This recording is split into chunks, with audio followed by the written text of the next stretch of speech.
வரதட்சணை கொடுமையால் உடல் அளவிலையும் மனதளவிலையும் பாதிக்கப்பட்டு தற்கொலை செய்து கொண்ட ரிதன்யா.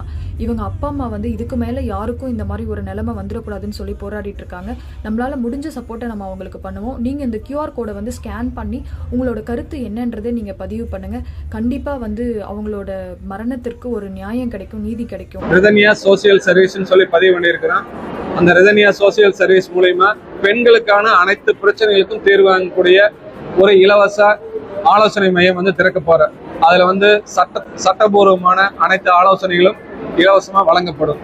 அவங்களுக்கு அந்த பிரச்சனை தீர்வுக்குண்டான கடைசி முடிவு வரைக்கும் கூட இருந்து எங்களுடைய இந்த சமூக சேவை வந்து தொடரும். அதே மேல இனிமேல் இன்னும் என்னென்ன மக்களுக்கு எங்களால செய்ய முடியுமோ அந்த சேவைகள் அனைத்தும் தொடர்ந்து செய்வோம். இது வந்து முதற்கட்ட பணி. இன்னும் வந்து அடுத்தடுத்த நடவடிக்கைகள் என்னென்ன எங்களுக்கு மக்களுக்கு ஏற்பட்ட பிரச்சனைகளுக்கு தீர்வு சொல்ல முடியுமோ அதுக்கு முன்னாடி அனைத்தும் எங்களால் முடிஞ்ச வரைக்கும் செய்வதற்கு தயாராக